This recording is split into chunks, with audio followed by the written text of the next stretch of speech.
الله ربي والإسلام ديني ومحمدا رسول الله. Secara pandangan zohir, ya, secara pandang zohir nih, bahwa segala yang ada, segala yang wujud tetap asalnya dari yang ada. Yang ada itu yang si maha ada. Yang si maha ada itu Tuhan. Namanya Allah. Tuhan itu statusnya tuh, ya. Segala yang ada ini berasal dari yang ada. Yang ada itu ya Allah. Makanya Allah tadi wajibal wujud. Itu secara zahir, secara pandangan syariat. Namun secara pandangan batin, pandangan hakikat, segala yang ada ini berasalnya dari tidak ada. Dan yang tidak ada itulah wujud yang sebenar ada. Baru yang hakikat itu disembunyikan dia. Yang hakikatnya disembunyikan. Maka disitulah Ustadz katakan, segala yang ada hakikatnya tidak ada. Kalaulah segala yang ada hakikatnya tidak ada, lalu siapa yang sebenar ada? Yang sebenar ada itu adalah yang tiada. Karena yang tiada itulah wujud yang sebenar ada. Apa buktinya? Yang tiada itu wujud yang sebenar ada. Karena dari yang tiada itulah munculnya segala yang ada itu. Lihat. Nol. Dibuat nol tuh. Dari nol muncul ini. Angka berapa nih? 1. Lihat. Secara zohir. Zohir. Secara zohir. Angka 1 ini ada atau tidak? Ada. Secara zohir ada hadiah. Namun secara hakikat, walaupun secara zahir angka 1 itu ada, namun secara hakikat angka 1 itu sebenarnya tidak ada. Kenapa angka 1 itu sebenarnya tidak ada? Karena angka 1 itu terbit asalnya daripada nolnya, yang tiadanya.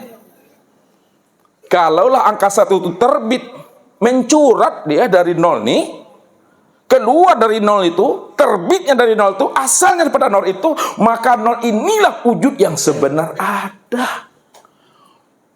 Jadi kosong jangan dibilang tiada. Kosong itulah yang sebenar-benar ada. Namun dia belum bisa dikenal. Ya. Dari nol dengan 1, mana yang sebenar ada? Nol. Berputar cara berpikir Bapak Ibu tuh. Makanya Ustaz bilang cari yang nggak ada tuh, yang tak ada tuh dicari Pak Abdul Fattah. Karena yang tidak ada itu yang sebenar ada. Karena dari tidak ada itu munculnya angka 1. Kalau dah nol ini yang sebenar ada, maka angka 1 ini apa bagi nol? Kenyataan daripada tiada. Kenyataan daripada tiada. Karena yang angka 1 itulah sebenar-benarnya yang tiada itu.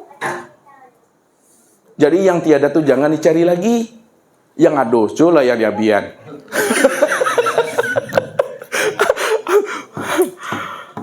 Ini Allah. Ini dirinya nih dirinya. Lihat. Ada penghapusan ini, lihat. Ini Ustadz kasih garis nih Bapak Ibu. Ini kan kasih bantu nih. Kalau nggak bahasanya nol, bisa Bapak Ibu mami gitu. Makanya begini. Disitulah Allah mengatakan, kuntu kanzan mahfiyan wa ahbabtu an u'rafa wa khalaqtul khalqa liya'rifani. Aku adalah perbendaharaan yang tersembunyi. Siapa yang ngomong aku tuh? Tuhan. Namanya Allah tuh. Aku adalah perbendaharaan yang tersembunyi. Wa ahbabtu an u'rafa. Aku ingin dikenal. Siapa aku yang sebenarnya? Karena aku ingin dikenal. Wa khalaqtul khalqa liya'rifani. Maka aku jadikan sesuatu itu dari diriku. Aku jadikan sesuatu itu dari diriku, bukan di luar diriku, dari diriku sendiri. Liya'rifani, supaya dia mengenal aku, akulah yang wujud dan nyata pada dirinya. Makanya ketika dia ingin dikenal, dia menzahirkan dirinya. Nah, itu dia dari batin. Nah, ini batin nih. Dia menzahirkan dirinya. Zahirnya dirinya itu yang disebut namanya dengan nurnya.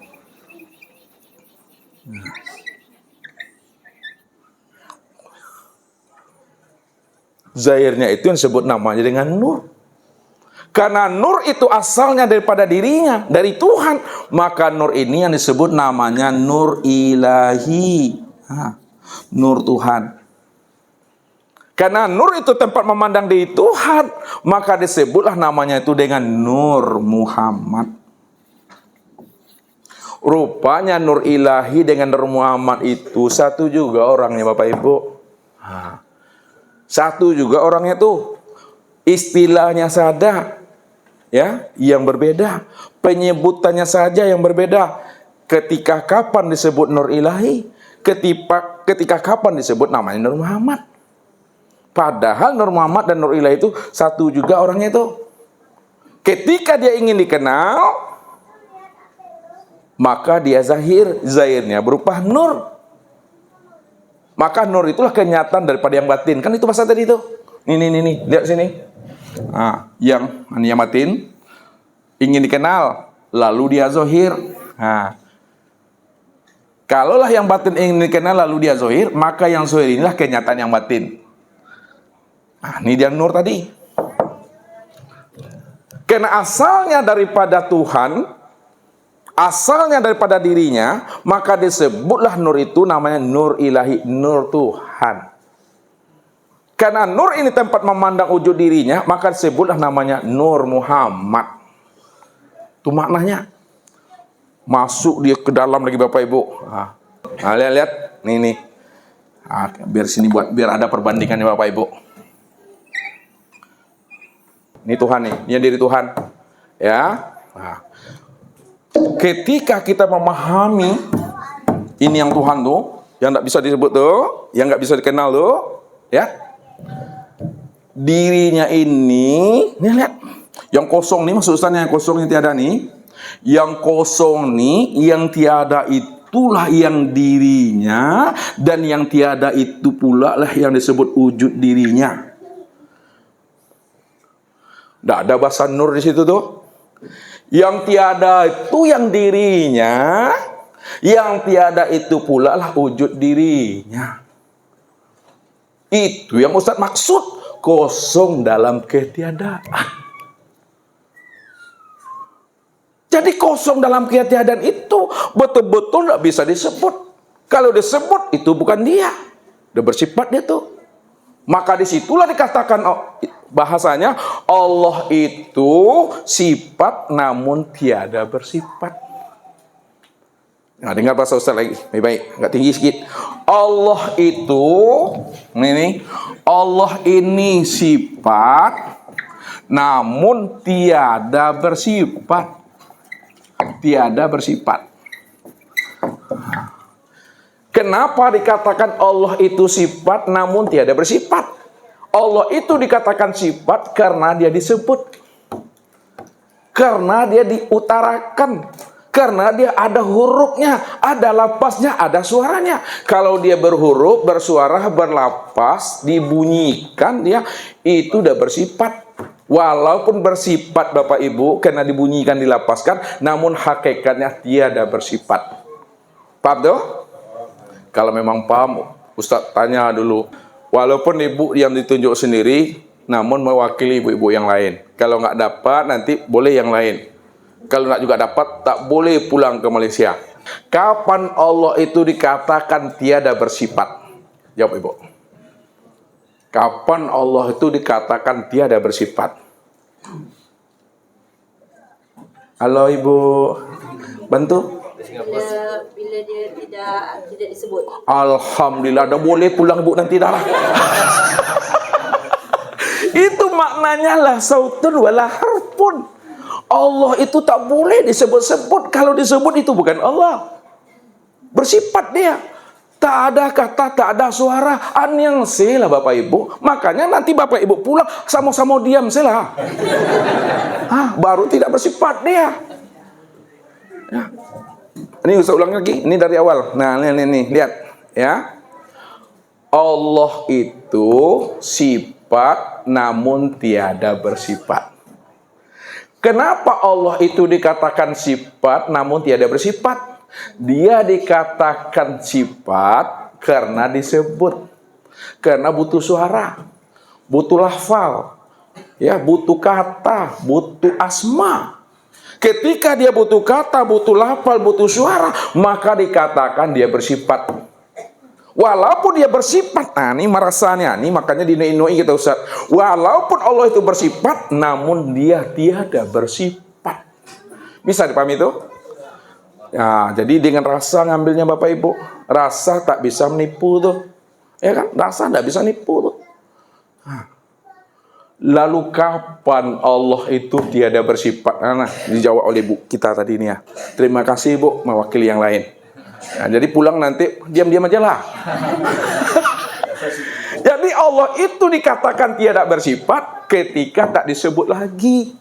Makanya heningkan akal pikir, heningkan lisan liha, heningkan hati, heningkan rasa. Udah paham, sadar. Saya sadar-sadarnya.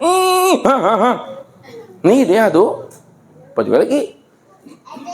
Itu dia yang tiada bersifat. Maka, nah, lihat kajiannya kesimpul lagi. Karena dia tiada bersifat, lalu bagaimana kita menzahirkan akan dirinya? Ya, maka butuh kalam, butuh kata, ya, butuh suara, butuh asma. Nah, untuk mengenalkan dan menzahirkan akan dirinya yang kosong nih. Maka disitulah kata Ustadz, yang tiada itu yang dirinya, dan yang tiada itulah wujud dirinya. Situ letaknya itu Ahmad Tuhan, Allah Muhammad. Allah Muhammad itu ya aku. Aku tuh yang mana? Ya aku tuh ya aku. Mana ya aku? Ya aku tuh. Nih. Yang kosong tuh bukan kata-kata kosong tuh Bapak Ibu. Apakah kata-kata kosong itu yang dia? Tidak, itu bersifat lagi. Jadi bagaimana Ustaz? Di balik yang kosong tuh yang dia. Apakah di balik yang kosong itu dia? Enggak tuh.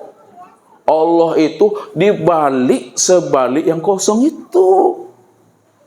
Itu yang Allah tuh. Benar tuh Ustaz, Allah itu di balik kosong yang kosong tuh. Bukan. Allah itu hakikat di balik kosong, di kosong itu. Itu dia. Betul tuh Ustaz? Bukan tuh. Allah itu rahasia hakikat kosong di balik yang kosong itu. Dia betul tuh. Belum.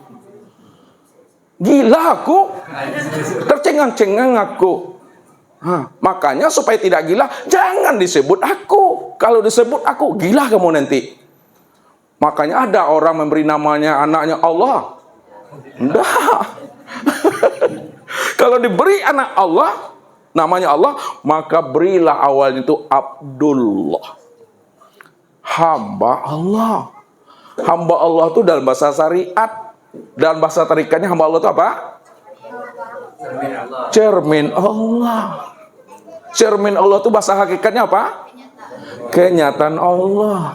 Kenyataan Allah itu bahasa marifatnya apa? Tiada lain Allah. Dihaluskan ke basket. Tiada lain itu siapa sebenarnya? Allah. Sudah. Allah itu yang mana? Kosong. Yang kosong itu yang aku. Tapi bukan kosong dia aku. Aku tuh di balik yang kosong tuh. Tuh balik yang kosong. Apa yang balik yang kosong? Kuni tuh dia. Tapi bukan kuni. Allah tuh di balik yang kuni. Bil kuni. Allah tuh bukan di balik bil kuni itu. Allah itu di balik bil kuni itu. Sampai Bapak Ibu itu la sautun wala harfun, capek aku. الله ربي والإسلام ديني ومحمدا رسول الله